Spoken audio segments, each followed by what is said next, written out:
अस्सलामुअलैकुम। भीमा ने धोखा खाया था जब वो खुद ज्ञान ध्यान के दौरान सिर्फ एक ख्याल को अपने जहन में मरकूज करता और बाकी ख्याल जहन से निकाल दिया करता। यह उसका ज़ाती तजुर्बा था, लेकिन इस तजुर्बे को उसने नारंग के सिलसिले में याद नहीं रखा। नतीजा ये हुआ कि जब नारंग तपस्या करने से पहले ज्ञान ध्यान में डूबने लगा और तमाम ख्यालात को अपने जहन से निकाल कर सिर्फ आत्मा शक्ति के ख्याल को अपने जहन पर मरकूज करने लगा, तब यह इंकिशाफ हुआ कि उसके दिमाग पर जो तनवीमी अमल किया गया था वह तनवीमी अमल भी जहन से खारिज हो गया है। और अब आत्मा शक्ति की तपस्या करते वक्त उसे मालूम हो रहा था कि उसके चेले भीमा ने तनवीमी अमल के जरिए अपना गुलाम बनाया था। नारंग उस रोज आत्मा शक्ति की तपस्या छोड़कर अपने दिमाग के अंदर कई तरह के मंत्र पढ़ता रहा और भीमा के तनवीमी अमल को ज़ाया करता रहा। जब वो इस अमल में कामयाब हो गया तब उसने तपस्या शुरू की।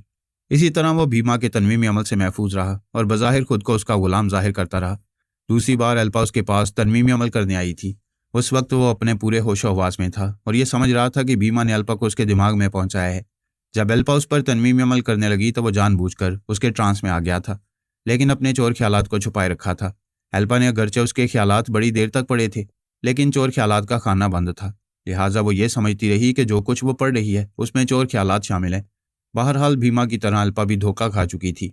नारंग अपनी 40 दिन की तपस्या का आखिरी दिन मुकम्मल कर रहा था।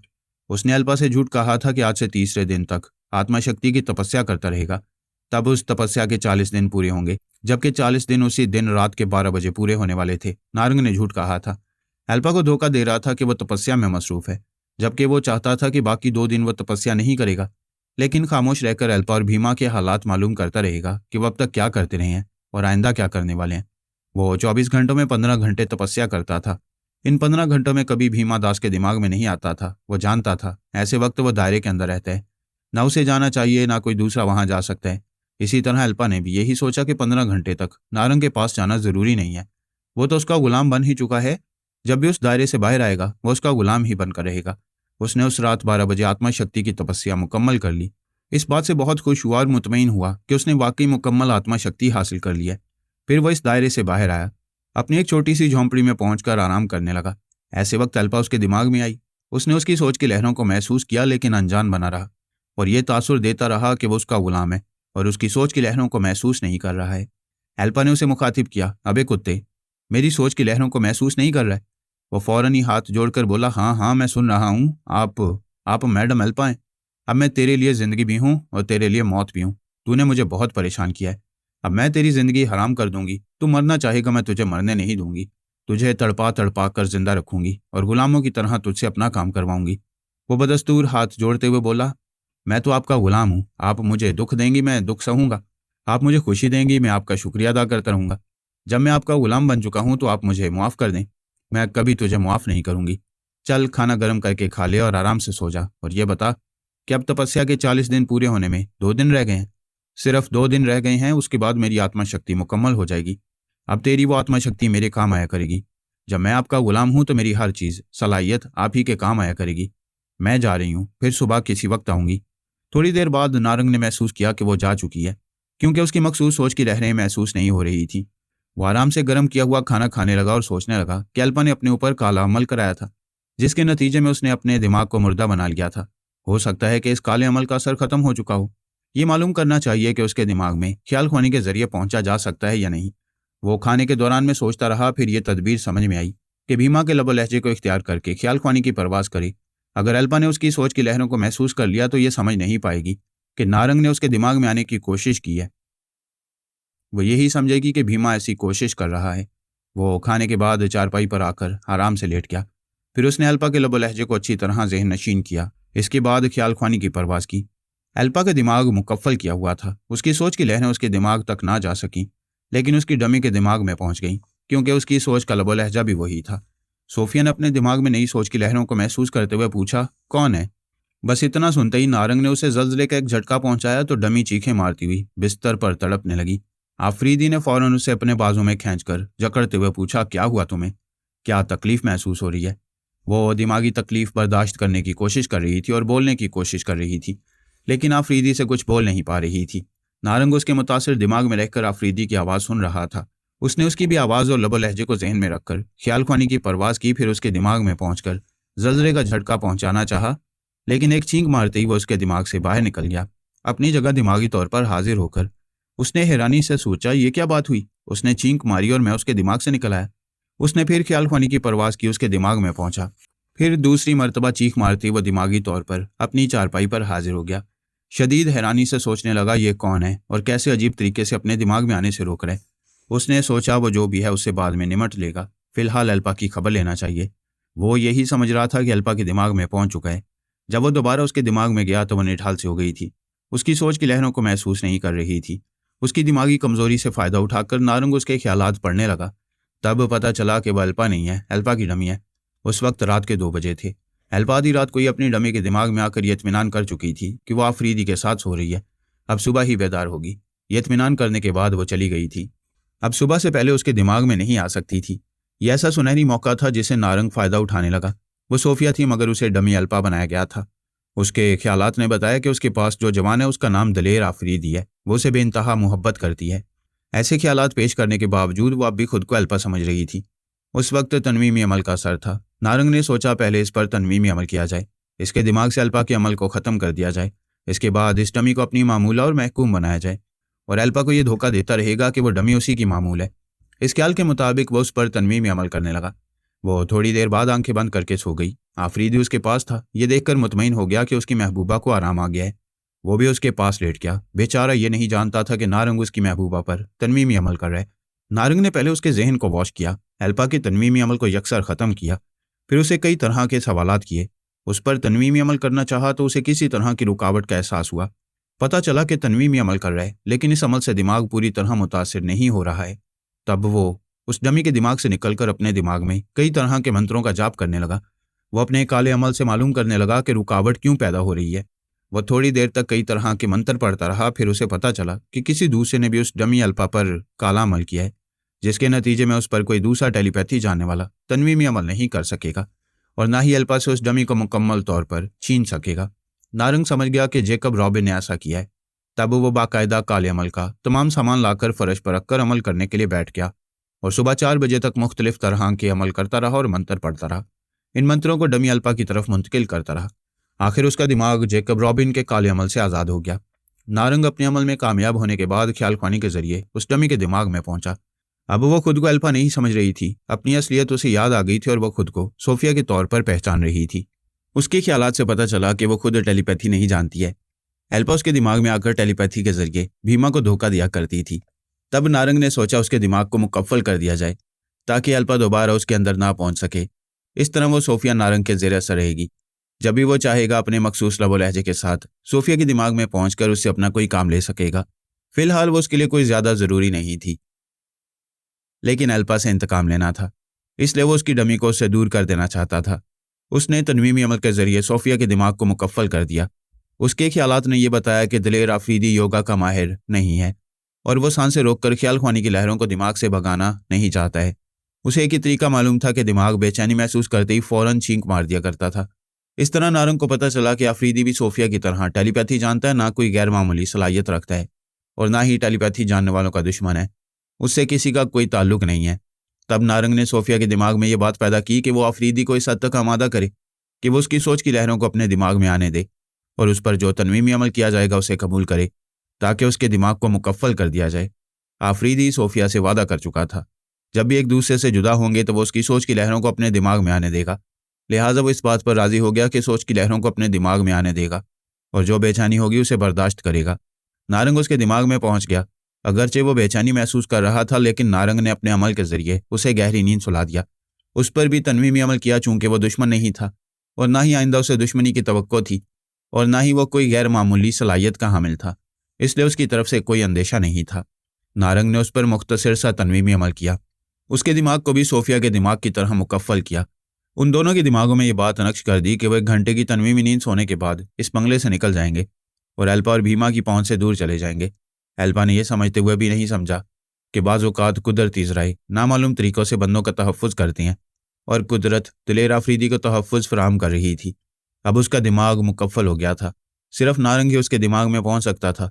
कोई और दुश्मन उसके अंदर पहुंचकर उसे नुकसान नहीं पहुंचा सकता था। वैसे नारंग भी किसी वक्त उसका दुश्मन बन सकता था। हालात को बदलते देर नहीं लगती, लेकिन जब कभी वह दुश्मन बनता तो क्या होता, ये ना नारंग जानता था और ना ही दलेर आफरीदी को इसकी परवाह थी कि उसके साथ कैसे हालात पेश आ रहे हैं। वो बस एक ही बात जानता था कि उसे एक लड़की से मोहब्बत हो गई है। मोहब्बत और शराफत का तकाजा यह है कि वो उसे अपने साथ अपने वतन और अपने शहर ले जाए और वहाँ उसे अपनी शरीक हयात बना ले। इससे ज़्यादा वो किसी झमेले को ना जानता था और ना जानना चाहता था। जब वो दोनों तन्वीमी नींद से बेदार हुए तो सुबह के 5 बज रहे थे। सोफिया उठकर बैठ गई, फिर इस कमरे के चारों तरफ देखने लगी। इसके बाद बोली, मैं खुद को बहुत हल्का फुल्का महसूस कर रही हूँ। मैं अपनी ज़ुबान से अपना नाम ले सकती हूँ। मेरा नाम सोफिया है। ओ गॉड, इतने अरसे के बाद मैं अपने नाम के साथ अपने आप को अंदर से पहचान रही हूँ। और यह भी मुझे याद आ रहा है कि अब तक मैं खुद को अल्पा कहती रही हूँ। दलेर आफरीदी ने उठकर बैठते हुए कहा, हाँ, तुमने कहा था कि तुम्हारा नाम अल्पा है और सोफिया नाम सिर्फ पासपोर्ट में लिखा हुआ है। मैंने गलत कहा था क्योंकि मुझ पर तनवीमी अमल किया गया था। उसके ज़रिए मेरी शख्सियत गुम कर दी गई थी। एक अल्पा नाम की औरत की शख्सियत मुझ पर मुसल्लत कर दी गई थी। अब याद आता है कि वो औरत मेरे ज़रिए टेलीपैथी का मुजाहरा करती थी और मैं समझती थी कि मैं टेलीपैथी जानती हूँ। तुम तनवीमी अमल के बायस मजबूर थी, इसलिए मुझे भी कह रही थी कि टेलीपैथी जानती हो और मुझसे जुदा होने के बाद मेरे दिमाग में आया करोगी।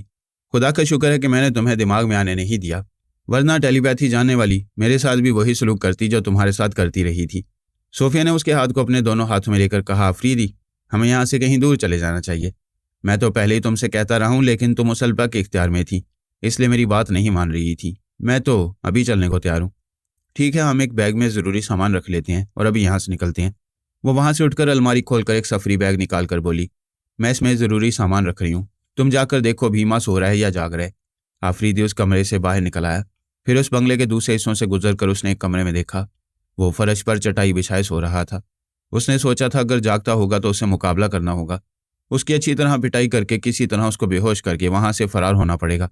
इसमें काफ़ी वक्त लग जाता क्योंकि भीमा भी शहज़ोर था। बहरहाल वो सो रहा था और ऐसे वक्त वो आसानी से फरार हो सकते थे। वो वापस सोफिया के पास आया, फिर बोला, वो सो रहा है, जितनी जल्दी हो सके यहाँ से निकलो। वो अलमारी का अंदरूनी सेफ खोलकर बड़े बड़े नोटों की गड्डियाँ निकालकर सफरी बैग में रख रही थी। उसने दोनों के पासपोर्ट, वीज़ा और ज़रूरी कागजात भी रख लिए थे। फिर वो दोनों दबे कदमों चलते हुए बंगले का बैरूनी दरवाज़ा खोलकर बाहर आ गए। तेज़ी से चलते हुए बंगले के अहाते से गुजरकर वो मेन रोड तक आए। थोड़ी दूर चलते रहने के बाद एक टैक्सी नजर आई। उन्होंने टैक्सी वाले को हाथ हिलाकर बुलाया। फिर अफरीदी ने कहा, मैं नहीं जानता कि यहाँ से हमें कहाँ जाना है। क्या हम एयरपोर्ट चलें?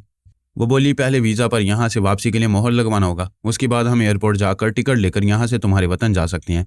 टैक्सी उनके पास आकर रुक गई थी। सोफिया ने पिछला दरवाज़ा खोलकर उसके साथ बैठते हुए ड्राइवर से कहा, होटल मुरारी ले चलो। ड्राइवर ने पूछा, बीबी ये होटल कहाँ है? सेंट लुइस अस्पताल के सामने ही है। वो टैक्सी स्टार्ट करके आगे ड्राइव करता हुआ जाने लगा। जब वह साबित तौर पर कमज़ोर हो गई थी तो अफरीदी और भीमा उसे एक अस्पताल में ले गए थे। उसी का नाम सेंट लुइस अस्पताल था। सोफिया ने इसी अस्पताल से वापसी पर सामने एक होटल मुरारी देखा था। उसे याद था, इसलिए उसने उसी होटल का नाम ड्राइवर को बता दिया था। उसने थोड़ी देर सोचने के बाद ड्राइवर से पूछा, तुम्हारा नाम क्या है? मेरा नाम रामा राव है। यहाँ कोई ऐसी जगह है जहाँ पेइंग गेस्ट रहते हो? जी, ये क्या होता है? मैं नहीं जानता। ये ऐसे मकानात होते हैं जहाँ मकान के मालकान भी रहते हैं और एक आध कमरा किराए पर भी दे देती हैं। हाँ, ऐसे तो कई जगह हैं और मेरा मकान भी बहुत बड़ा है मगर बहुत छोटे इलाके में है। ठीक है, मैं आपको बहुत अच्छे इलाके में ले चलता हूँ। सोफिया ने कहा, नहीं, अच्छे और बड़े इलाके की बात नहीं है। अगर तुम अपने मकान का एक कमरा हमें रहने के लिए दोगे तो हमें इत्मीनान होगा। तुम्हें देखकर, तुम्हारी बातें सुनकर दिल कहता है कि तुम एक अच्छे इंसान हो। बीबी, आपकी मेहरबानी, आप मेरे बारे में इतनी अच्छी बातें कर रही हैं। आप मेरे घर चलें, आपको वहाँ रहने सहने और खाने पीने की कोई तकलीफ नहीं होगी। ठीक है, अपने घर ले चलो। वह तकरीबन 1 घंटे बाद एक बहुत ही छोटे से गरीबों के इलाके में पहुंचे। ड्राइवर का मकान छोटा था लेकिन 3 कमरों का मकान था। इसमें उसकी बीवी और 2 छोटे बच्चे रहते थे। उसने अपनी बीवी से कहा, एक कमरा खाली कर दो, ये हमारे मेहमान हैं। सोफिया ने 1000 रुपये निकाल कर देते हुए कहा, मेहमान तो हैं लेकिन तुम्हें किराया लेना होगा। अगर तुम्हारे घर का खाना पीना पसंद आएगा तो हम तुम्हें और रकम देंगे। वो इनकार करना चाहता था लेकिन सोफिया ने वो रकम उसकी बीवी के हाथ में रखते हुए कहा, तुम बाल बच्चे वाले हो, तुम इन बच्चों की खातिर हमसे किराया लेना होगा, हमारे लिए कोई बोझ नहीं होगा। उसकी बीवी उन्हें एक हवादार कमरे में लेकर आई, फिर बोली, हम गरीब हैं, हमारे पास एक चारपाई है और मैली चादर, मैले तकिए हैं। आफरीदी ने कहा, कोई बात नहीं, तुम चादर और तकिए ले जाओ, चारपाई रहने दो। मैं रामा राव को रकम देता हूँ, ये हमारे लिए बिस्तर, तकिया, चादर खरीद कर ले आएगा। 2 कुर्सियाँ भी बैठने के लिए ले आएगा। सोफिया ने 3000 रुपये निकाल कर रामा राव को देते हुए कहा, इसमें हमारे लिए बिस्तर वगैरह ले आओ और घर में खाने के लिए पूरा राशन भी ले आओ, किसी चीज़ की कमी ना हो, पैसे कम पड़े तो और ले लेना। रामा राव दोनों हाथ जोड़कर उनका शुक्रिया अदा करते हुए वहाँ से चला गया। उसकी बीवी ने कमरे की सफाई की, इसके बाद वो वहाँ से चली गई। आफरीदी ने दरवाजे को अंदर से बंद किया। सोफिया ने कहा, होटल के मुकाबले में यह जगह महफूज रहेगी। मैं जानती हूँ अल्पा हमारा ताक़ुब ज़रूर करेगी, अभी उसे पता नहीं है कि हम उसके शिकंजे से निकल गए हैं। आफरीदी ने उसके बाजुओं को थाम कर अपने करीब करते हुए कहा, हाँ ये जगह बहुत अच्छी है, बिल्कुल घर जैसा माहौल। मैं समझ रहा हूँ कि आने वाला वक्त हमारे लिए इत्मीनान बख्श नहीं होगा। पता नहीं वो भीमा और अल्पा हमारे खिलाफ क्या कुछ करेंगे। मुझे किसी तरह का खौफ नहीं।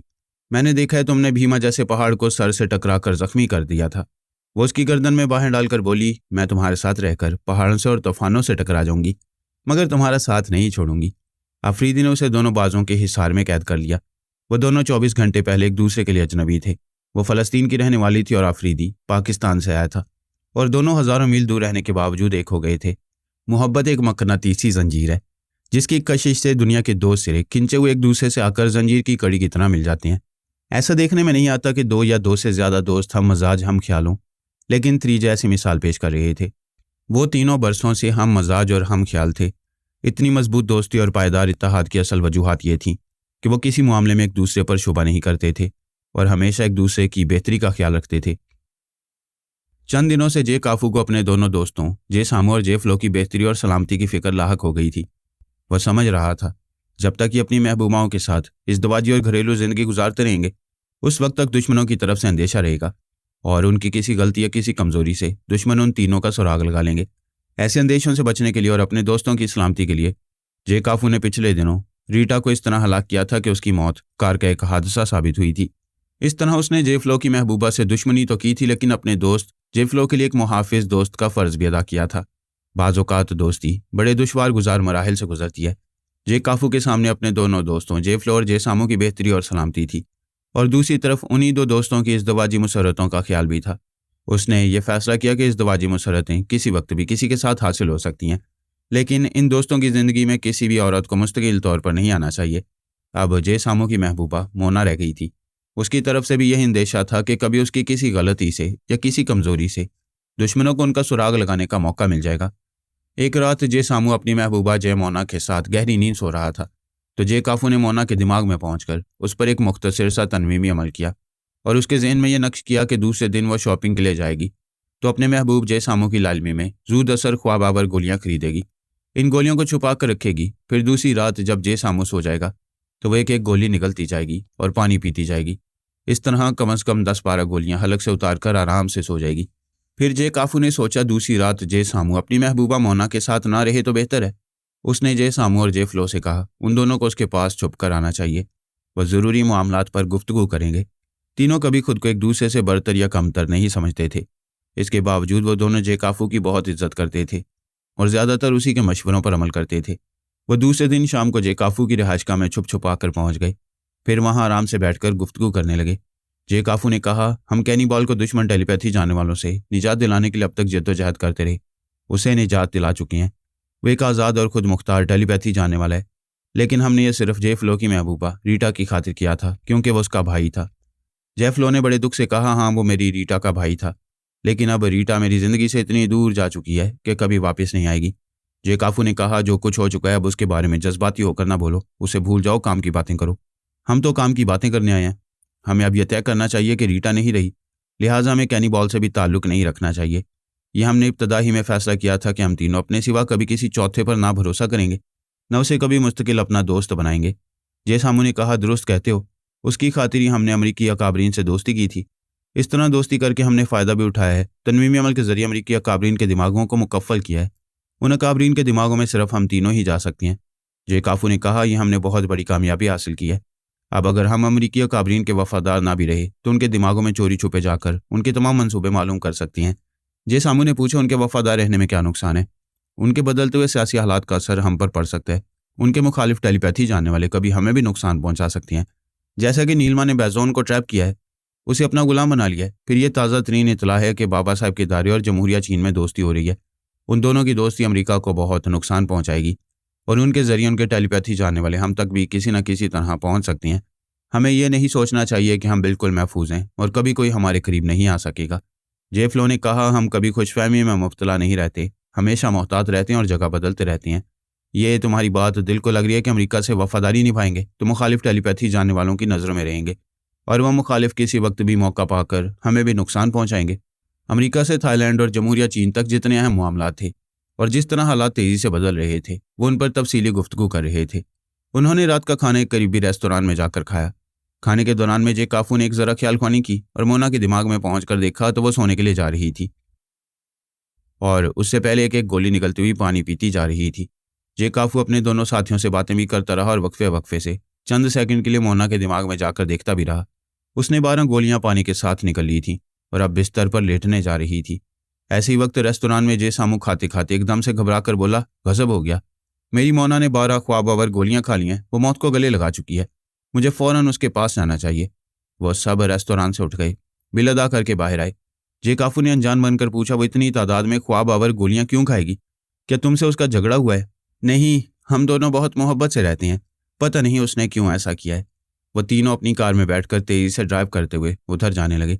जे सामू बार बार ख्याल ख्वानी के जरिए मोना के दिमाग में जाकर उसे पुकार रहा था। ख्याल ख्वानी के जरिए झंझोड़ता हुआ कह रहा था, देखो आंखें ना बंद करो, सोना जाना, अपनी नींद से लड़ती रहो, मैं आ रहा हूँ, फौरन तुम्हें करीबी अस्पताल ले जाऊंगा, तुम ठीक हो जाओगी। जे काफू ने कार ड्राइव करते हुए कहा, क्या मुसीबत है? इसी दिन के लिए मैं तुम दोनों को मना करता था कि इश्क ना करो, शादी ना करो। मुस्तकिल तौर पर कोई औरत साथ रहेगी तो मुसीबत बनती रहेगी। क्या यह मुसीबत नहीं बन रही है? हम तीनों एक साथ वहां जाने की हमाकत कर रहे हैं। क्या हम दुश्मनों की नज़रों में नहीं आएंगे? और क्या यह नहीं सोचा जा सकता कि किसी ने मोना के दिमाग में घुसकर उसे ख्वाबावर गोलियां खाने पर मजबूर किया है? जेफ्लो ने कार को सड़क के एक तरफ फुटपाथ के पास रोका, फिर बोला, क्या बात है? जेफ्लो ने कहा, तुम दोनों जज्बाती होकर बातें कर रहे हो। जे सामू उसके चोर ख्यालात नहीं पड़ रहे, ख्वामखा उसे झंझोड़ कर जगाए रखने की कोशिश कर रहे। असल बात यह है कि उसने ख्वाबावर गोलियां नहीं खाई हैं। क्या? उन दोनों ने चौंक कर उसे देखा। वो बोला, मैं उसके चोर ख्यालात पढ़ रहा था और ये मालूम हो रहा था कि उसने जो गोलियां खाई हैं उनका कोई असर उस पर नहीं हो रहा है, उस पर नींद गालिब नहीं आ रही है। तुम दोनों उसके चोर ख्यालात पढ़कर मालूम कर लो। फिर वो तीनों उसके दिमाग में जाकर उसके ख्यालात पढ़ने लगे। पता चला कि वो 12 अदद गोलियां उस पर असर नहीं कर रही हैं। उन्होंने एक दूसरे को हैरानी से देखा। फिर जे काफू ने कहा, यार सामू, तुमने तो हमें परेशान कर दिया। तुम कैसे उसके ख्यालात पढ़ रहे थे? कैसे तुमने समझ लिया कि वो ख्वाब आवर गोलियां खा रही थी? मैंने उसके ख्यालात से मालूम किया। उसकी सोच बता रही थी कि वो ख्वाब आवर गोलियां खा रही है। और अगर ये गलत है तो इस बात का जवाब दो कि वो 12 अदद गोलियां किस लिए खा रही थी। और अगर वो ख्वाब आवर गोलियां नहीं हैं तो यूं ही मामूली सी आम गोलियां उसने क्यों खाई हैं? जे काफू ने कहा, हाँ, ये सोचने की बात है कि वो ऐसा क्यों कर रही थी और अब उन गोलियों का असर उस पर क्यों नहीं हो रहा है। जे फ्लो ने कहा, हमें ये सोचना चाहिए वो जो कुछ भी करती जा रही है उसके पीछे किसी टेलीपैथी जानने वाले का हाथ है। कोई मुखालिफ टेलीपैथी जानने वाला उसके दिमाग में जगह बना चुका है और उसी ने उसे ख्वाब आवर गोलियां खाने पर मजबूर किया था। सामू ने कहा, लेकिन उसने ऐसे गोलियां मेरी मोना को क्यों खिलाई जो उसे नुकसान नहीं पहुंचा रही हैं? और उससे वो मुखालिफ टेलीपैथी जानने वाला क्या फ़ायदा उठाना चाहता है? जे काफू ने कहा कि बात समझ में आती है। किसी मुखालिफ टेलीपैथी जानने वाले ने उसे मजबूर किया होगा कि वो ख्वाब आवर गोलियां खाकर खुदकुशी करे। लेकिन जो गोलियां उसने खाई वो या तो किसी तरह बदल गईं या जहां से उसने गोलियां खरीदी होंगी उस केमिस्ट ने उसे गलत गोलियां दे दी होंगी। जे फ्लो ने कहा, सामू, तुम किसी टैक्सी में अपनी मोना के पास जाओ, मैं जे काफू के साथ रहूंगा और हम ख्याल ख्वानी के जरिए तुमसे मालूम करते रहेंगे। तुम ख्वाब आवर गोलियों के सिलसिले में मोना से जवाब तलब करो और उसके चोर ख्यालात अच्छी तरह पढ़ो। शायद किसी मुखालिफ टेलीपैथी जाने वाले का सुराग मिल सके। जे सामू कार से उतरकर फुटपाथ पर आया, फिर एक टैक्सी में बैठकर चला गया। जे काफू ने कार स्टार्ट की, फिर रास्ता बदलकर अपनी रिहाइशगाह की तरफ जाने लगा। सोचने लगा, ये क्या हो गया? वो तो ख्वाब आवर गोलियां लेकर आई थी, उनका असर क्यों नहीं हुआ? क्या वाकई केमिस्ट ने गलती से दूसरी दवा दे दिया? यही बात हो सकती थी, केमिस्ट ने गलती से दूसरी गोलियां दे दी होंगी। बहरहाल अभी मोना की जिंदगी थी और जब तक किसी की जिंदगी होती है कोई मारने वाला शहजोर भी उसे नहीं मार सकता। सोफिया और दलेर आफरीदी एक गरीब टैक्सी ड्राइवर रामाराव के मकान में पेइंग गेस्ट की हैसियत से पहुंच गए थे। वहाँ उनका ख्याल था कि टेलीपैथी जानने वाली अल्पा और काला जादू जानने वाला भीमा से वो महफूज रह सकेंगे। उनके दुश्मन फिलहाल ये नहीं सोचेंगे कि वो दोनों गरीबों के मोहल्ले में एक गरीब टैक्सी ड्राइवर के मकान में छुपे हुए हैं। आफरीदी ने कहा, मैं यहाँ फिल्मों में हीरो बनने आया था, लेकिन अब तुम्हारी जिंदगी का हीरो बनने के बाद फिल्मों को भूल गया हूँ। वो उसकी गर्दन में बाहें डालकर बोली, मैं बहुत खुश नसीब हूँ कि मुझे तुम्हारे जैसा चाहने वाला मिला है और तुम इतने दिलेर हो और ऐसे अजीबोगरीब हो कि मैं आंखें बंद करके तुम पर सारी जिंदगी एतमाद कर सकती हूँ और ये इत्मीनान कर सकती हूँ कि तुम मुझे भीम और अल्पा जैसे दुश्मनों से बचाते रहोगे। तुम देखती जाओ, मैं तुम पर एक ज़रा आंच नहीं आने दूंगा। वैसे तुम्हारे दिमाग में एक बात आ रही है? कौन सी बात? फिल्मों में ऐसे सीन भी होते हैं कि हीरो हीरोइन अपने चेहरे बदलकर दुश्मनों को धोखा देते हैं। क्या हम मेकअप के जरिए चेहरे नहीं बदल सकते? हाँ, बदल सकते हैं। मैं मेकअप करना जानती हूँ, लेकिन हम अपने चेहरे नहीं बदलेंगे। हमारी कोशिश होगी कि हम कल यहाँ से किसी फ्लाइट में पाकिस्तान चले जाएं। वो तो हम ज़रूर जाएंगे, इसलिए तो कहती हूँ चेहरे नहीं बदलेंगे। हमें अपने पासपोर्ट के मुताबिक इसी चेहरे के साथ सफारत खाने जाकर वीज़ा हासिल करना होगा। आफरीदी ने तायद में सर हिलाकर कहा, हाँ, मैं भूल गया था। हम गुस्ल करके लिबास तब्दील करने के बाद यहाँ से निकलेंगे, किसी रेस्तोरां में लंच करेंगे, फिर सफारत खाने जाएंगे। तुम ऐसा कह रहे हो जैसे ये सब कुछ बहुत आसान होगा। मुश्किल क्या होगी? हम इस चेहरे के साथ बाहर निकलेंगे, सफारत खाने वगैरह जाएंगे, रेस्तोरां में खाना खाएंगे, पब्लिक प्लेस में रहेंगे, तो क्या भीमा और उसके आलाकार हमें तलाश नहीं कर लेंगे? उन्हें अब तक हमारे फरार की खबर हो चुकी होगी। एल्पा भी अपने आलाकारों के जरिए हमें तलाश कर रही होगी। ये तो बड़ा मसला पैदा हो गया। हम अपने चेहरे नहीं बदल सकते। हमें पासपोर्ट की तस्वीरों के मुताबिक दफ्तर जाकर वीज़ा हासिल करना है, और दूसरी तरफ हम इन चेहरों के साथ बाहर निकलेंगे तो दो दुश्मनों के आलाकारों की नज़रों में आ जाएंगे। सोफिया ने कहा, और यह भी नहीं होना चाहिए कि वीज़ा हासिल करने के बाद भी हम यहाँ से ना जा सकें, क्योंकि दुश्मनों के आलाकार एयरपोर्ट और बंदरगाह में हर तरफ फैले हुए होंगे और हमारे इंतज़ार में होंगे। जब भी हम नजर आएंगे वो हम पर हमला करेंगे। तुम तनहा हो, आखिर कितनों का मुकाबला करोगे?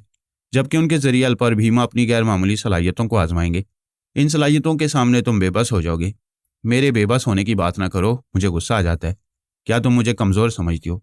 मैं तुम्हें बहुत शाज़ोर समझती हूँ, लेकिन मेरी बात समझने की कोशिश करो। तुम दुश्मनों की ख्याल खुआनी की लहरों को छींक मारकर बाहर निकाल दोगे, लेकिन मैं क्या करूँगी? तुम भी छींक मारा करोगी। एक बार मेरा नुस्खा आजमाओगी और कामयाब हो जाओगी तो फिर दुश्मनों की टेलीपैथी से खौफ नहीं आएगा। चलो, मैं मानती हूँ कि मैं ऐसा करूँगी, लेकिन भीमा के काले जादू से बचना बहुत मुश्किल होगा। काले जादू से हमें खुदा बचाएगा।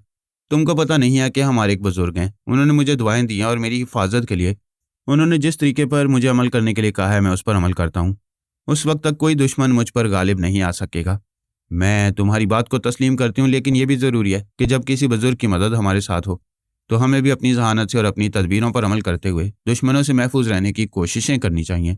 ऐसा तो हो नहीं सकता कि हम ये समझ लें कि उन बुजुर्ग की मदद हमारे साथ है, लिहाजा हमें आग में या खाई में छलांग लगा देनी चाहिए।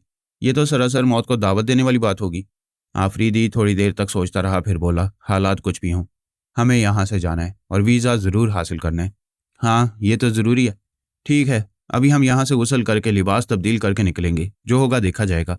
जब वह जूहू के साहिल वाले बंगले से फरार हुए थे तब भीमा उस बंगले के एक कमरे के फर्श पर सो रहा था। तकरीबन 3 घंटे बाद अल्पा ने उसके दिमाग में आकर उसे जगाया, फिर पूछा, मैंने तुमसे कहा था कि थाईलैंड के किसी हाकिम या फौज के आला अफसर के दिमाग में जाओ और मालूमात हासिल करो कि वहाँ अमरीकी टेलीपैथी जाने वाले और नीलमा और उसके मातियत कैसी सरगर्मियों में मसरूफ़ हैं। मैडम, मैंने मालूमात हासिल की हैं। कल रात आपका इंतज़ार करता रहा, जब आप नहीं आई तो मैं सो गया। काम की बात करो। मैंने मालूम किया है नीलमा वहाँ अब तक मौजूद है और अमरीकी अकाबरीन को नुकसान पहुँचा रही है। उसने बैजोन को ट्रैप किया है। उससे पहले उसने उसके 2 टेलीपैथी जाने वाले मातियतों को भी अपना गुलाम बना लिया है। नीलमा इस बार आत्मा शक्ति हासिल करने के बाद दहशत तारी कर रही है। जी हाँ मैडम, उसकी दहशत के बायस अमरीकी टेलीपैथी जाने वाले बराह रास्त ख्यालख्वानी नहीं कर रहे हैं। मैंने थाईलैंड के एक फौजी अफसर के जरिए मालूम किया है कि वो टेलीपैथी जाने वाले अपने आलाकारों के जरिए रब्ता करते हैं या फिर अमरीकी अकाबरीन फ़ोन के जरिए उनसे अहम मामलात पर गुफ्तगू करते हैं, लेकिन बराह रास्त कोई भी नीलमा से टकराने की जरूरत नहीं कर रहा है।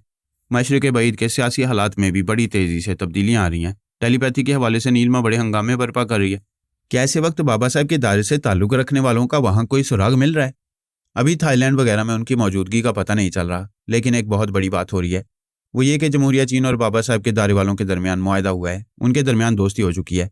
वहाँ अमेरिका की बढ़ती हुई सरगर्मियों को रोकने के लिए जमहूरिया चीन बाबा साहब के दायरे से टेलीपैथी जाने वालों का ताउन हासिल कर रहे हैं। एल्पा ने हैरानी और परेशानी से कहा, ओ गॉड, टेलीपैथी का हथियार जमहूरिया चीन में पहुंचेगा तो हमारे लिए वो बहुत ज़बरदस्त चैलेंज बन जाएंगे। आप दुरुस्त कह रही हैं। चीनी हुकूमत की तरफ से अमेरिका को धमकी दी गई है और कहा गया है कि अगर वो 2 दिनों के बाद थाईलैंड के शुमाल में अपनी फ़ौज की पहली खेप पहुंचाएगा तो उससे पहले उसे ज़बरदस्त नुकसान पहुंचाया जाएगा। इसके बाद वो अपनी धमकी पर अमल कर चुके हैं। थाईलैंड में अमरीकी फ़ौज के लिए जो कैंप बनाए गए थे और जितनी बैरक्स तैयार की गई थी, उन तमाम बैरक्स को चंद नामालूम अफराद ने बम के धमाकों से उड़ा दिया है। एल्पा ने कहा, जब जमहूरिया चीन से दोस्ती हो चुकी है तो ऐसा बाबा साहब के दायरे वालों ने किया होगा। अब तो वाकई वो बड़ा ज़बरदस्त चैलेंज बन चुके हैं। अमेरिका को अमली तौर पर यह समझा चुके हैं कि उनकी फ़ौज मशरिक़ बईद के किसी भी इलाके में नहीं उतारी जाएगी। अमरीकी अकाबरीन भी समझ रहे होंगे कि आइंदा वो फ़ौजें उतारने की हटदर्मी करेंगे तो इस बार सिर्फ खाली फ़ौजें बैरक्स तबाह नहीं की जाएंगी, बल्कि टेलीपैथी के हथियारों से उनकी फ़ौज को भी तबाह कर दिया जाएगा। मैडम, मशरिक़ बईद में पहले नीलमा अमेरिका के खिलाफ थी। अब जमहूरिया चीन के जरिए बाबा साहब के दायरे के मुसलमान टेलीपैथी जाने वाले अपनी सरगर्मियाँ दिखाने लगे हैं। इन हालात में हमें दूर ही दूर से तमाशा देखना चाहिए। अगर हम मदाखलत करेंगे तो उनके मामलात में हम भी दूर तक उलझते चले जाएंगे। एल्पा ने कहा, मैं अभी अमरीकी अकाबरीन से बातें करके आती हूँ, जब तक सोफिया और दलेर आफरीदी वगैरह के नाश्ते का इंतज़ाम करूँ। ये कहकर एल्पा अमरीकी फ़ौज के आला अफसर के दिमाग में पहुँचना चाहती थी, लेकिन फ़ौज के आला अफसर ने सांस रोक ली। उसकी सोच की लहरें वापस आ गईं। वह हैरानी से सोचने लगी, अच्छा तो अब ये अमरीकी काबरीन भी योगा के माहिर बन गए हैं, या फिर तनवीमी अमल के जरिए इनके दिमागों को मुकफ्फल कर दिया गया है। उसने अमरीकी फौज के आला अफसर के नाम एक फैक्स रवाना किया। उसमें लिखा था, मैं अल्पा तुमसे मुखातिब हूँ। अब तक मैं ख्याल ख्वानी के जरिए रब्ता करती रही, लेकिन तुमने सांस रोककर मेरी सोच की लहरों को अपने दिमाग से निकाल दिया। क्या तुम्हारे दिमाग को मुकफ्फल किया गया है? 15 मिनट के बाद जवाबी फैक्स मौसूल हुआ। उसमें लिखा था, हाँ, हमारे तमाम अहम अकाबरीन के दिमागों को मुकफ्फल कर दिया गया है। हमारे लब व लहजे को भी बदल दिया गया है ताकि नीलमा हमारे दिमागों में ना आ सके। तुम भी हमारे दिमागों में नहीं आ सकोगी। हम फ़ोन पर भी अपनी आवाज़ नहीं सुनाएंगे, सिर्फ फैक्स के ज़रिए जवाब दिया करेंगे। एल्पा ने फैक्स के ज़रिए पूछा, क्या यह दुरुस्त है कि बाबा साहब के इदारे के मुसलमान जमहूरिया चीन को टेलीपैथी के ज़रिए मदद पहुंचा रहे हैं? फैक्स के ज़रिए कहा गया, हाँ, ये हमारे लिए बहुत ज़्यादा तशवीश की बात है। उन्होंने हमें इब्तदाई तौर पर नुकसान भी पहुंचाया है। जहां हम अपनी फ़ौज की पहली खेप पहुंचाने वाले थे, उस अड्डे को हमारी फ़ौज के पहुंचने से पहले ही तबाह कर दिया गया है। इसके अलावा पालपुर्ट फिर हमारे लिए दर्द सर बन गया है। वो भी कंबोडिया और थाईलैंड के कितने ही फौजी अफसर और जवानों को हलाक कर चुका है और हमारे लिए चैलेंज बन रहा है। एल्पा ने फैक्स के जरिए पूछा, पालपोर्ट तो तुम्हारा मातहत था, तुमसे फौजी इमदाद हासिल किया करता था, वो तुम्हारा दुश्मन क्यों बन गया? नीलमा हमसे समझौते पर राजी हो गई थी। उसने ये शर्त पेश की थी कि अगर पालपोर्ट को उसके हवाले कर दिया जाए या उसकी आंखों के सामने हलाक कर दिया जाए तो वह हमें नुकसान नहीं पहुंचाएगी। ये बात पालपोर्ट को मालूम हो गई, इस तरह वो हमारा दुश्मन बन गया। एल्पा, अमरीकी हुकाम हमेशा इसराइली हुकूमत के काम आते रहे हैं। हमारी इमदाद के बायस मशरक़ी वस्ता के इस्लामी ममालिक पर इसराइल को बरतरी हासिल है।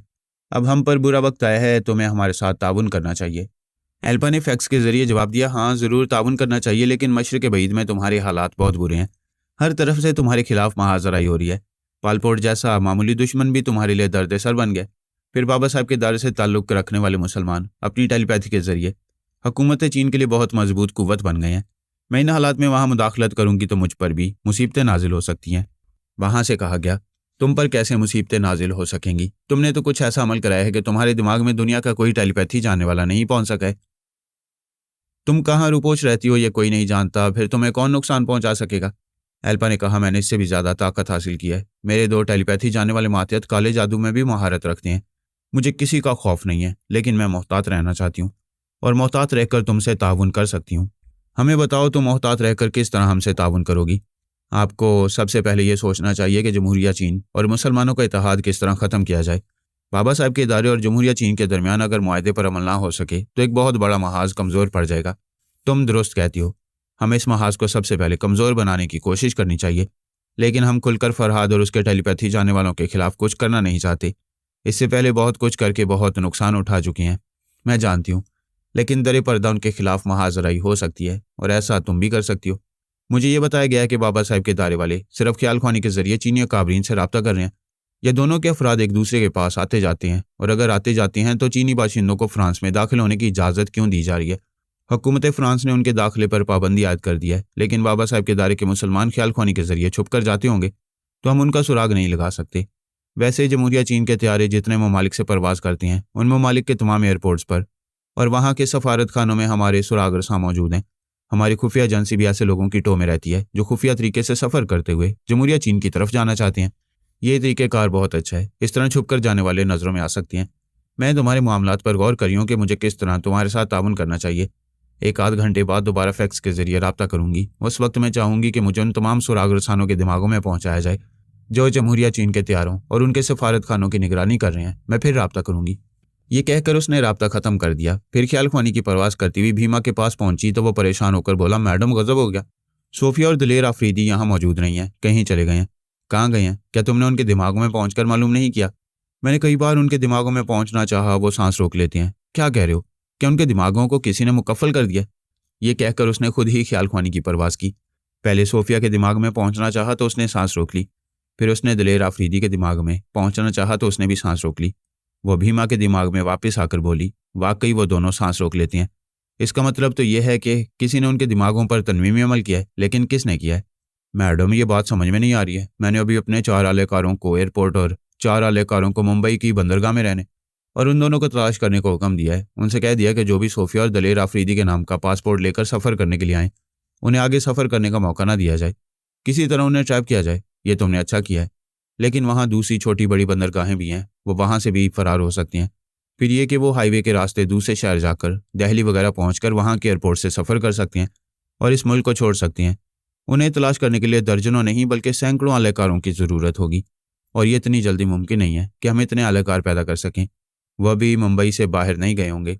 उन्हें इसी शहर में किसी तरह रोकने और तलाश करने की कोशिश की जाए। मैं एक रेंटेड कार लेकर उनकी तलाश में जा रहा हूँ। आप भी ख्याल खानी के जरिए उन्हें तलाश कर सकती हैं। फिर नारंग भी आपका गुलाम बन चुका है। आप उसे भी हुक्म दें कि वो सोफिया और दलेर आफरीदी को मुंबई में तलाश करे और शहर से बाहर जाने का मौका ना दे। भीमा उस बंगले को लॉक करके जाने लगा। एल्पा ख्याल खानी की परवास करते हुए नारंग के दिमाग में पहुंची, लेकिन वहां पहुंचते उसकी सोच की लहरें वापस आ गईं। नारंग ने सांस रोक ली थी। उसे बड़ी हैरानी हुई। वो परेशान होकर सोचने लगी, ये क्या हो गया? क्या नारंग मेरी सोच की लहरों को महसूस कर रहा है? क्या मेरे तनवीमी अमल का उस पर असर नहीं हुआ? उसने फिर ख्याल खानी की परवास की। इस बार नारंग के दिमाग में उसे जगह मिल गई। उसने पूछा, मैं अभी आई थी, तुमने सांस क्यों रोकी थी? अब भी सांस रोककर तुम्हें भगा सकता हूँ। इससे पहले चाहता हूँ कि तुम खुद ही दिमाग से चली जाओ और भीमा के दिमाग में रहो। मैं उसके दिमाग में आकर तुमसे बातें करूंगा। मुझे इतना बता दो कि तुमने मेरे तनवीमी अमल से किस तरह निजात पाई है।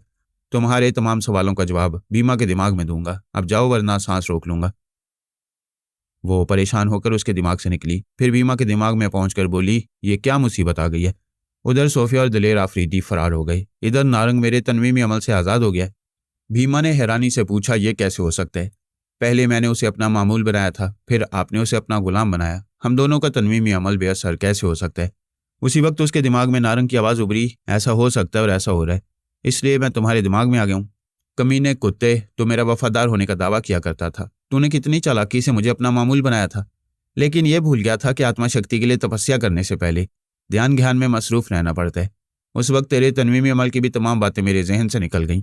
दूसरी बार अल्पा के तनवीमी अमल की बातें मेरे जहन में ना रह सकीं। इस तरह मैंने तुम दोनों के कमीने बन से निजात हासिल कर लिया। अल्पा इसी खिलाफ तवक्को नाकामी से बुरी तरह झुंझला गई।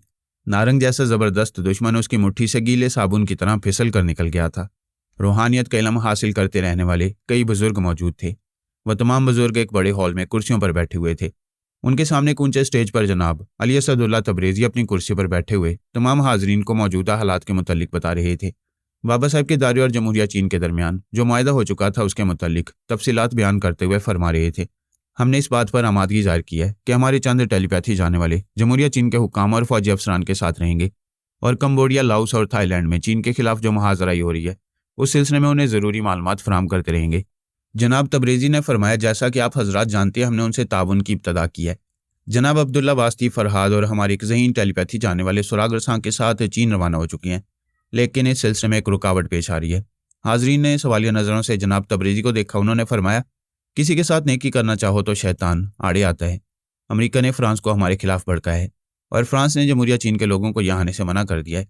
उनके लिए पासपोर्ट और वीज़ा जारी नहीं किया जा रहा है, जिसके बायस चीनी फ़ौज के ज़हीन नौजवान और अफसरान ट्रांसफार्मर मशीन के जरिए टेलीपैथिक इल्म हासिल करने यहाँ नहीं आ सकेंगे, जबकि हमने मुआहदा किया है कि उन्हें उस मशीन के जरिए टेलीपैथी सिखाएंगे। एक बुजुर्ग ने सवाल किया, यह बहुत बड़ी रुकावट है, आप किसी तरह इस रुकावट को दूर करना चाहेंगे? इसी सिलसिले में मशवरा करने के लिए आप हजरात को यहाँ तक आने की जहमत दी है। दूसरे बुजुर्ग ने कहा, यह आपकी अजमत की दलील है कि आप हमें मुशावरत के काबिल समझते हैं। एक और बुजुर्ग ने कहा, जनाब आप हर आजमाइशी मौके पर दानिशमंदाना फैसला करते आए हैं। हम पूरे यकीन के साथ कह सकते हैं कि इस मौके पर भी आप निहायत ही माकूल फैसला करेंगे। जनाब तबरेज़ी ने फरमाया, ये सच है कि कुआं प्यासे के पास नहीं जाता है और हमारे चीनी भाई टेलीपैथी सीखने के प्यासे हैं। वो यहाँ तक आना चाहते हैं लेकिन इस इल्म के दरिया तक पहुँच नहीं पा रहे। ऐसी सूरत में दूसरा रास्ता ये रह जाता है कि हम दरिया को उन प्यासों तक पहुँचाएँ। तमाम हाज़रीन ने सवालिया नज़रों से उनकी तरफ देखा। उनकी ये बात बड़ी हद तक समझ में आ गई थी, इसके बावजूद वो उन्हें वजाहत तलब नज़रों से देख रहे थे। उन्होंने फरमाया, मैं इसकी वजाहत कर रहा हूँ कि हम ट्रांसफार्मर मशीन का ब्लूप्रिंट चीनी भाइयों के हवाले करेंगे। अगरचे कोई अपना राज और टेलीपैथी के सरचश्मे तक किसी को नहीं पहुँचाता, लेकिन हम अपने दोस्तों और दुश्मनों की तवक्को के खिलाफ इतना बड़ा कदम उठाएंगे। इस सिलसिले में आप जो भी सवाल करना चाहें मैं हाजिर हूँ। वहाँ थोड़ी देर तक गहरी खामोशी रही। फिर एक बुजुर्ग ने फरमाया, आपने ये सोच समझकर फैसला किया होगा, फिर भी एक बात जहन में खटकती है। इंसान अपनी फितरत से मजबूर होता है, हालात के मुताबिक उसकी नीयत और उसके फैसले बदलते रहते हैं। आज जमहूरिया चीन के हुक्मरान हमारे दोस्त हैं। अगर हालात ने करवट बदली और खुदा न खास्ता हमारे दरमियान कोई कशीदगी पैदा हुई तो वो ट्रांसफार्मर मशीन जो ब्लूप्रिंट के जरिए जमहूरिया चीन में तैयार की जाएगी वही हमारे खिलाफ बहुत बड़ा हथियार बन जाएगी। ये कहावत है कि बिल्ली ने शेर को तमाम गुर सिखा दिए थे, सिर्फ दरख्त पर चढ़ना नहीं सिखाया था। इसके पीछे ये मुख्तसर सी कहानी है कि जब शेर ने बिल्ली से हमला करने और पंजे मारने के तमाम दावपेच सीख लिए तो सोचा, अब इन तमाम दावपेच में से कोई एक बिल्ली पर आजमाऊंगा। तो वो अपने ही सिखाए हुए दाव से नहीं बच पाएगी और मेरा शिकार बन जाएगी। ये सोचते उसने बिल्ली पर हमला करके उसे पंजे से मारना चाहा। इससे पहले ही वो उछलकर दरख्त पर चढ़ गई। उसकी एक बुलंद शाख पर पहुंचकर बोली, मैं नादान नहीं हूं। मैंने तुम्हें तमाम गुर सिखा दिए थे, सिर्फ तुम्हें दरख्त पर चढ़ना नहीं सिखाया था। अब तुम मुझ तक कभी नहीं पहुंच पाओगे। हाजरीन में से कितने अफराद ने तायद में हिस्सा लिया। एक बुजुर्ग ने कहा, बेशक हमें भी अपने बचाव का एक रास्ता रखना चाहिए, और ये रास्ता आपके जहन में होगा। जी हाँ, आप सब जानते हैं, हमारे पास एंटी टेलीपैथी वाली दवा है। उसे स्प्रे करने के बाद टेलीपैथी जाने वाले के दिमाग से ये लम फना हो जाता है। ये तजुर्बा हम वसी पैमाने पर कर चुके हैं। हाजरी ने खुश होकर कहा, सुबहान अल्लाह, सुबहान अल्लाह। बहुत ही मुस्तहकम और काबिल अमल तोड़ है। जनाब तबरेज़ी ने फरमाया, इसके अलावा फरहाद, सोनिया, सानी, फहमी, पारस पोरस वगैरह अच्छी तरह जानते हैं कि किन तदाबीर पर अमल करके ट्रांसफार्मर मशीन को नाकारा बनाया जा सकता है। उन्होंने दुआ के लिए हाथ उठाते हुए कहा, अल्लाह ताला हमें बदख्वाही से महफूज रखे और हम कभी किसी का बुरा ना चाहें। हमारी दुआ है कि जमहूरिया चीन से दोस्ती की इब्तदा हुई है और ये दोस्ती हमेशा मुस्तहकम होती रहे। हाजरीन ने बेक वक्त कहा, आमीन। खलील बिन मुकरम ने कहा, जनाब ट्रांसफार्मर मशीन का ब्लूप्रिंट बहुत बड़े साइज में है, क्या उसकी माइक्रो फिल्म तैयार की जाएगी? उन्होंने इसकी तायद की। 1/2 सेंटीमीटर की एक फिल्म तैयार की जाए। मैं एक चांदी के वर्क पर हिफाजती कलमात लिखूंगा। उस वर्क में इस फिल्म को लपेट कर एक तावीज़ के खोल में बंद कर दिया जाएगा। अली तैमूर वो तावीज़ पहनकर पाकिस्तान जाएगा, वहाँ से जमहूरिया चीन जाने वाले तैयारे में सफ़र करेगा। वो यहाँ से किस तरह सफ़र का आगाज़ करेगा और क्या एहतियाती तदाबीर इख्तियार करेगा, ये सब उसकी जहानत पर छोड़ दिया जाएगा। ये फैसला अली तैमूर को सुनाया गया। उसने ख्याल खोने के ज़रिए मुझे मुखातिब किया, फिर कहा, पापा मैं कल पाकिस्तान जा रहा हूँ। मेरे साथ ट्रांसफार्मर मशीन का ब्लूप्रिंट होगा। पाकिस्तान से मैं जमहूरिया चीन जाने वाले तैयारे में सफ़र करूँगा। वह मुझे ये बताने लगा कि जनाब तबरेज़ी और दूसरे बुजुर्गों ने ट्रांसफार्मर मशीन के सिलसिले में क्या फ़ैसला किया है। उससे ज़ुबानी तफसीलात मालूम हुई कि चीन के फ़ौजी जवान और अफसरान टेलीपैथिक इल्म हासिल करने के लिए बाबा साहब के दायरे में नहीं जा सकती हैं। हुकूमत फ़्रांस ने उन्हें वीज़ा जारी करने से इनकार कर दिया था। लिहाजा ट्रांसफार्मर मशीन का ब्लूप्रिंट चीन भेजा जा रहा था और अपने चीनी भाइयों से दोस्ती की बहुत बड़ी मिसाल पेश की जा रही थी। अली ने पूछा, पापा आप इस सिलसिले में कुछ मशवरा देंगे? पहला मशवरा यह है, दोस्तों और दुश्मनों को यह मालूम ना हो कि तुम अली तैमूर इब्ने असदुल्ला तबरेज़ी हो। खुद को ट्रांसफार्मर मशीन का एक माहिर मैकेनिक ज़ाहिर करोगे। ऑल राइट पापा। जब मुझे ये जिम्मेदारी सौंपी गई तो उसी वक्त मेरी छठी इसने कहा, खतरात पेश आ सकती हैं, इसलिए मुझे सफ़र से पहले भी एहतियाती तदाबीर करनी चाहिए। बेशक ये ज़रूरी है। तैयारी की परवाज़ से पहले इसे अच्छी तरह चेक किया जाता है। चेक करने वाले किसी अफसर के दिमाग पर कब्जा करो और उसके ज़रिए एक पैराशूट, एक छोटा ऑक्सीजन सिलेंडर, एक लंबे फल वाला चाकू और सर्दी से महफूज रखने वाला एक मखसूस लिबास तैयारे में पहुंचा दो। मैं आपकी हदायत पर अमल करूंगा, लेकिन ये बताएं आप क्या सोचकर मुझे ये चीज़ें साथ ले जाने का मशवरा दे रहे हैं? मैंने कहा, जमहूरिया चीन का कोई भी त्यारा जिस मुल्क से भी परवास करता है, वहाँ दुश्मन ममालिक के सुरागरसां खुफिया तौर से इस त्यारे की निगरानी करते हैं और ये मालूम करने की कोशिश करते हैं कि इस त्यारे में कितने अफराद जा रहे हैं, उन अफराद का ताल्लुक किन ममालिक से और वह जमहूरिया चीन क्यों जा रहे हैं। फ्रांस और अमरीका को हमारी और चीन की दोस्ती का इल्म हो चुका है। वो ये अच्छी तरह समझते हैं कि बाबा साहब के दायरे के अफराद बड़ी राजदारी से चीन का सफ़र करते रहते होंगे। अली तैमूर ने कहा, मैं समझ गया। मैं पाकिस्तान से जमहूरिया चीन के जिस त्यारे में सफ़र करूंगा उसकी सख्ती से निगरानी की जाएगी। दुश्मन मुझे पहचान भी सकते हैं और अगर नहीं पहचानेंगे तो दूसरों पर किसी और मामले में शुबा कर सकते हैं। तुम सफरी तैयारी करो और प्लानिंग करते रहो। मैं तुम्हारे दिमाग में आता जाता रहूँगा। तुम्हें जब भी ज़रूरत पेश आए तुम मेरे दिमाग में चले आया करो। अली तैमूर सफ़र की तैयारियां करने लगा। मेरे और अमरीकी अकाबरीन के दरमियान ये तय पाया था कि अब हम ना एक दूसरे से दोस्ती रखेंगे और ना ही दुश्मनी करेंगे। मैं अपनी इस बात पर अमल कर रहा था, ना अमरीका का रुख कर रहा था और ना ही टेलीपैथी या अपने फैमिली मेम्बर्स के जरिए उन्हें नुकसान पहुंचा रहा था। लेकिन अब इसका क्या किया जाए कि जमहूरिया चीन से होने वाली दोस्ती उन्हें दुश्मनी लग रही थी। दूसरी जंग अजीम में चीनी जंगजू बाशिंदों को जर्द बुखार कहा जाता था। वह बहुत खतरनाक समझे जाते थे, लेकिन ये कोई निसफ सदी पहले की बात थी, अब पुरानी हो चुकी है। लेकिन चीन से हमारी दोस्ती के बायस अमरीकी अकाबरीन इस पुराने जर्द बुखार में मुब्तला हो रहे थे। एल्पा खिलाफ तवक्को नाकामी से बुरी तरह झुंझला रही थी। उसने नारंग को अपना गुलाम बनाया था, लेकिन वह उसके तनवीमी अमल से आज़ाद हो गया। वो गुस्से से बोली, भीमा तुमने मुझे ये क्यों नहीं बताया कि ध्यान ज्ञान के वक्त तनवीमी अमल के असरात बाहर निकल जाते हैं? भीमा ने कहा, यह बात मुझे मालूम थी कि ध्यान ज्ञान के वक्त सिर्फ वही बात दिमाग में रहती है जिसे हम सोचना चाहते हैं, बाकी बातें दिमाग से निकल जाती हैं। मुझे ये नहीं मालूम था कि तनवीमी अमल की बातें भी दिमाग से निकल जाया करती हैं। नारंग ने कहा, अब ये मालूम हुआ तो वक्त गुजर चुका है। एल्पा सांप निकल चुका है, लकीर पीटने से कुछ हासिल नहीं होगा। एल्पा ने नरम लहजे में कहा, नारंग हमारे दरमियान बड़े अरसे से दुश्मनी चलती रही। कभी मैं तुम पर गालिब आती रही, कभी तुम मुझ पर गालिब आ गए। अब हम दोनों एक दूसरे से ना बरतर हैं ना कमतर हैं। हाँ, अभी तो बराबर हैं। लेकिन मैं जल्दी तुम पर बर्तरी हासिल कर लूंगा, और यही करने के लिए सबसे पहले मैंने तुम्हारी डमी सोफिया और उसके आशिक दिलेर अफरीदी को तुम्हारे शिकंजे से निकालकर उन्हें फरार होने का मौका दिया है। ओह, तो ये तुमने किया है। हाँ, वो दोनों सीधे साधे और बेजरर हैं। हमसे दूसरों को नुकसान पहुंचता है, उनसे किसी को नुकसान नहीं पहुंचता, इसलिए मैंने उन्हें तुम्हारी मक्कारियों से दूर कर दिया है, ताकि वो अपनी दुनिया आबाद कर सकें। तुमने कभी किसी के साथ नेकी नहीं की, फिर उनके साथ क्यों कर रहे हो? वो ना हमारे दोस्त हैं ना दुश्मन। उनमें कोई ऐसी गैर मामूली सलाहियत नहीं है जो मेरे काम आ सके। फिर मैं उन्हें अपने या तुम्हारे शिकंजे में रखकर क्या करता? लिहाजा उन्हें आज़ाद कर दिया। एल्पा ने कहा, तुमने दिलेर आफरीदी को अच्छी तरह नहीं समझा है। उसमें गैर मामूली सलाहियतें ना होने के बावजूद वो एक गैर मामूली जवान है। वो मेरी बहुत काम आ सकता था। तुम कह रही हो तो मैं उसके चोर ख्यालात पढ़ूंगा। वो काम का आदमी होगा तो उसे अपने शिकंजे में रखूंगा। मैं तुम्हें ताकीद कर रहा हूँ, उन दोनों को तलाश ना करना और ना ही उन्हें अपना कैदी बनाने की कोशिश करना। वो दिलेर आफरीदी काम का बंदा होगा तो मैं उसे अपना गुलाम बनाकर रखूंगा। एल्पा ने कहा, मैं दिलेर आफरीदी के लिए तुमसे झगड़ा नहीं करूंगी, बल्कि ये कहूंगी कि पिछली तमाम दुश्मनी को भूल जाओ। तुमने आत्मा शक्ति के जरिए एक नई जिंदगी हासिल की है। अगर मुझे दोस्त बनाकर रखोगे तो हम दोनों मिलकर दूसरे दुश्मनों को अपने करीब फटकने भी नहीं देंगे। ज्यादा न बोलो, जिंदगी कभी मौत से दोस्ती नहीं करती। तुमसे दोस्ती और समझौता करने का मतलब ये होगा कि मैं मौत को अपने साथ लगा लूं। मुझसे ऐसी हमाकत की तवक्को ना करो। अगर दोस्ती नहीं करना चाहते ना करो। ये समझौता कर लो कि हम दोनों एक दूसरे के मामलात में मुदाखलत नहीं करेंगे और किसी भी मामले में एक दूसरे को नुकसान पहुंचाने की कोशिश नहीं करेंगे। तुम नहीं जानते कि तुम 40 दिनों तक तपस्या करते रहे। इतने दिनों में टेलीपैथी की दुनिया में कितने हालात बदल चुके हैं। क्या तुम्हें पता है कि नीलमा फिर आत्मा शक्ति हासिल करके मशरिक़ बईद में बड़े हंगामे कर रही है? ये मेरे लिए नई इत्तला है। मैं सारी दुनिया को भूलकर सिर्फ अपनी तपस्या में मसरूफ रहता था। अगर नीलमा दोबारा आत्मा शक्ति हासिल कर चुकी है तो यह हैरानी की बात है कि वो मरने के बाद जिंदा कैसे हो गई। इस तरह कि उसके जिस्म बदलने का कोई हिसाब किसी के पास नहीं था। तुमने उसे बेटी बनाया था, लेकिन तुम भी नहीं जानते थे कि जिस वक्त सोनिया ने उसे हलाक किया था तो वो छठे जिस्म में थी और उसके पास सातवें जिस्म में जाने की गुंजाइश थी। हे भगवान, फिर तो नीलमा बड़ी चालबाज निकली। इतने अरसे तक रूपोश रही और मुझसे भी राब्ता नहीं किया।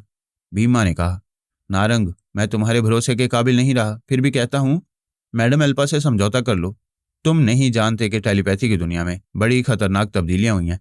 एक तरफ नीलमा नई जिंदगी लेकर आई है, दूसरी तरफ जमहूरिया चीन के अकाबरीन मुसलमान टेलीपैथी जानने वालों से दोस्ती कर चुके हैं और उनसे टेलीपैथी का हथियार हासिल कर रहे हैं। फिर तो वाकई 40 दिनों में बड़ी खतरनाक तब्दीलियां आई हैं। मैं अपने तौर पर ख्याल ख्वानी के जरिए इन तब्दीलियों को अच्छी तरह समझूंगा। फिर यह तय करूंगा कि मुझे आइंदा एक महफूज ज़िंदगी गुजारने के लिए कौन सा रास्ता इख्तियार करना होगा। मैं जा रहा हूँ और आखिरी बार समझा रहा हूँ कि सोफिया और अफरीदी को तलाश ना करना और उन्हें कैदी ना बनाना, वरना मेरी तरफ से इंतकामी कार्रवाई शुरू हो जाएगी। ये कहकर वह भीमा के दिमाग से चला गया। एल्पा ने कहा, नारंग, जाने से पहले मेरी बात सुन लो। उसे उसकी बात का जवाब नहीं मिला। उसने फिर नारंग को आवाज़ दी, लेकिन जवाब में खामोशी रही। भीमा ने कहा, वो जा चुका है। एल्पा ने कहा, तुम गधे हो। तुमने मुझे ये क्यों नहीं बताया कि ध्यान ज्ञान के वक्त तमाम फाजिल ख्यालात दिमाग से निकल जाते हैं और जहन में सिर्फ एक ही ख्याल कायम रहता है। मैं जानता था, लेकिन ये बात दिमाग में नहीं आई कि तनवीमी अमल की बातें भी ध्यान ज्ञान के वक्त दिमाग से निकल सकती हैं और दिमाग बिल्कुल खाली और साफ शफाफ होकर सिर्फ एक ख्याल को कायम रखता है। उसने चैलेंज किया है कि मैं सोफिया और अफरीदी को ट्रैप ना करूं, और ये बात मेरे मजाज के खिलाफ है कि कोई मुझे इस तरह चैलेंज करे। आप बहुत शक्तिमान हैं और बहुत ज़्यादा ज़हीन हैं। नारंग के चैलेंज करने से क्या होता है? हम उन दोनों को तलाश करेंगे और ट्रैप करेंगे। बकवास मत करो। मैं नारंग के खिलाफ बहुत कुछ कर सकती हूँ, लेकिन अभी समझौते का रास्ता इख्तियार करूंगी। उसकी मर्जी के मुताबिक सोफिया और अफरीदी को ट्रैप नहीं करूंगी। उसे यह तासुर दूंगी कि मैं उसे दोस्ती करने के लिए उसकी हर बात मानने को तैयार हूँ। खुदा की कुदरत और रूहानी अमल के नताइज सामने आते हैं, मगर समझ में नहीं आते। एल्पा इस वक्त दिलेर अफरीदी को ट्रैप करने के ख्याल से बाज आ गई थी। सोफिया और अफरीदी ये समझ नहीं सकते थे कि एक बुजुर्ग ने अपने रूहानी अमल के जरिए दिलेर अफरीदी की सलामती का यकीन दिलाया था और उसके मुताबिक अफरीदी भीमा पर गालिब आया था। फिर एल्पा के शिकंजे को तोड़कर सोफिया के साथ फरार हुआ था। इसके बाद फिर एल्पा और भीमा उसके लिए मुसीबत बनने वाले थे, लेकिन एल्पा ने उसे ट्रैप करने का इरादा बदल दिया था। यह खुदा की कुदरत थी, रूहानी अमल का नतीजा था। अगर जहानत से हालात का तज्जिया किया जाता तो यह हकीकत समझ में आ सकती थी। नारंग ने ख्याल ख्वानी की परवाज़ की और नीलमा के दिमाग में पहुंचना चाहा तो उसे उसका दिमाग नहीं मिला। उसकी सोच की लहरें भटक कर वापस आ गईं। तब उसकी समझ में आया कि नीलमा ने अपना लबो लहजा बदल दिया है। वह वापस भीमा के दिमाग में आकर बोला, मुझे नीलमा के पास या किसी ऐसे शख्स के पास पहुंचाओ जिसके ज़रिए मैं मशरिक़ बईद के तमाम हालात से वाकिफ़ हो सकूं। भीमा ने कहा, अभी मैडम अल्पा ने मुझे समझाया है कि मैं आपकी हर बात मानता रहूं और आपको नाराज़ ना करूं। हम आपको यकीन दिलाएंगे कि आपसे कभी दुश्मनी नहीं करेंगे और ना ही कभी किसी मामले में मुदाखलत करेंगे। आप कह रहे हैं तो मैं अभी ख्याल ख्वानी की परवाज़ करके थाईलैंड के एक फ़ौजी अफ़सर के दिमाग में आपको पहुँचा रहा हूँ। भीमा ने यही किया। वो ख्याल ख्वानी के ज़रिए थाईलैंड की फ़ौज के एक आला अफ़सर के दिमाग में पहुँचा तो उसके साथ नारंग भी पहुँच गया। फिर नारंग उसके ख़्यालात पढ़ने लगा, वहाँ के तमाम हालात मालूम करने लगा। मालूमात हासिल करने के बाद वो उसके ज़रिए दूसरे अहम फ़ौजी अफ़सरान और वहाँ के हुक्काम के दिमागों में पहुँचता गया। उनमें से किसी को नीलिमा के मौजूदा सही लबो लहजे का पता नहीं था, इसलिए नीलिमा तक पहुँचने में उसे नाकामी हो रही थी। वैसे उसने वहाँ के तमाम बदलते हुए हालात से वाकफियत हासिल कर ली। उसने थाई फ़ौज के आला अफ़सर को मुखातिब किया और कहा, हेलो, तुम मुझे नहीं जानते, लेकिन अपने अमरीकी आकाओं से कहोगे कि तुम्हारे और दूसरे तमाम अकाबरीन के दिमागों में नारंग आने लगा है, तो वो मुझे हर हाल में अपना दोस्त बनाने की कोशिश करने लगेंगे, क्योंकि इन इलाकों में अमेरिका के खिलाफ कई महाज खुल चुके हैं। ऐसे वक्त उन्हें मेरी ज़रूरत होगी। उस आला अफसर ने हॉटलाइन पर अमेरिकी फ़ौज के आला अफसर से रब्ता किया। फ़ोन पर एक जूनियर अफसर की आवाज़ सुनाई दी। वो कह रहा था, मैं अपने आला अफसर की तरफ से गुफ्तगू कर रहा हूँ, क्योंकि वो सिर्फ फैक्स के ज़रिए रब्ता करते हैं, फ़ोन पर बातें नहीं करते। नारंग ने थाई फ़ौज के आला अफसर की ज़ुबान से पूछा, वो फ़ोन पर गुफ्तगू क्यों नहीं करते? जूनियर अफसर ने कहा, नीलिमा बहुत ख़तरनाक है, वो योगा जानने वालों के दिमागों में भी पहुंच जाती है। हमारे आला अफसर का दिमाग बहुत हसास है, वो सोच की लहरों को महसूस करते ही सांस रोक लेती हैं, लेकिन नीलिमा के आने से वो ऐसा नहीं कर सकेंगे। इससे पहले वो बैजोन जैसे योगा जानने वाले के दिमाग में पहुंचकर उसे अपना कैदी बना चुकी है। अपने आला अफसर से बोलो, मैं नारंग हूँ, आत्मा शक्ति हासिल करने वाला और टेलीपैथी जानने वाला नारंग। मैं तुम्हारे अमरीकी अकाबरीन के काम आना चाहता हूँ। वो थोड़ी देर तक खामोश रहा। नारंग उसके दिमाग में पहुंचा हुआ था। वो आला अफसर से नारंग के बारे में कह रहा था। उसकी बातें सुनकर अमरीकी फ़ौज के आला अफसर ने एक कागज़ पर कुछ लिखकर उसकी तरफ बढ़ाया। जूनियर अफसर ने पढ़ा। उसमें लिखा था, नारंग से हर हाल में दोस्ती की जाए और उसे हमारी मजबूरी बताई जाए। मुझ जैसे कितने ही अकाबरीन के दिमाग मुकफ़ल हो चुके हैं और हम किसी से गुफ्तगू नहीं करेंगे, अपनी आवाज़ और लबो लहजा नहीं सुनाएंगे। नारंग ने उस जूनियर अफसर के दिमाग में कहा, मैं तुम्हारे आला अफसर का जवाब सुन चुका हूँ, उससे कहो मैं सिर्फ नीलिमा की आवाज़ और लबो लहजा सुनना चाहता हूँ।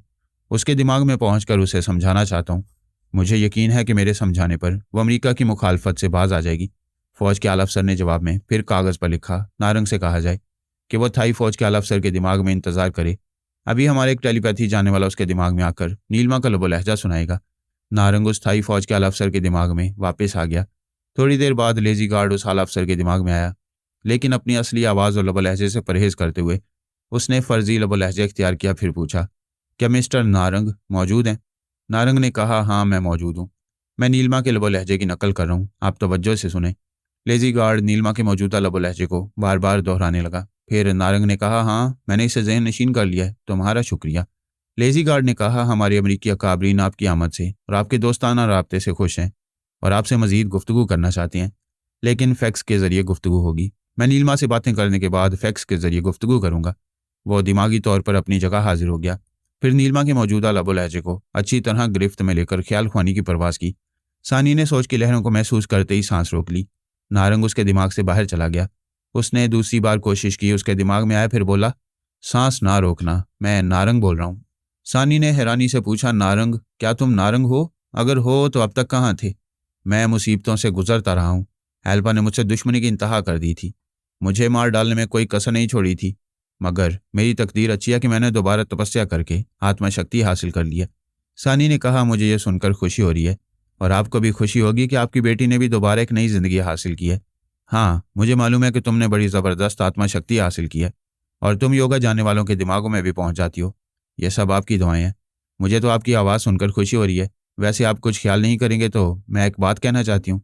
एक नहीं, 1000 बातें कहो, मैं बुरा नहीं मानूंगा। आप अगर अपनी इस बेटी की भलाई चाहते हैं तो बराह रास्त कभी मेरे दिमाग में ना आए और ना ही कभी मुझे अपने दिमाग में आने दें। आप नहीं जानते कि हमारे दुश्मन कितने मक्कार हैं और इनमें बाबा साहब के दारे वाले भी हैं। वो बड़ी चालाकी से नीलिमा बनकर आपके दिमाग में आकर धोखा दे सकती हैं और मेरे दिमाग में आकर नारंग बनकर मुझे धोखा दे सकती हैं। हाँ बेटी, मैं इस बात को अच्छी तरह समझ रहा हूँ।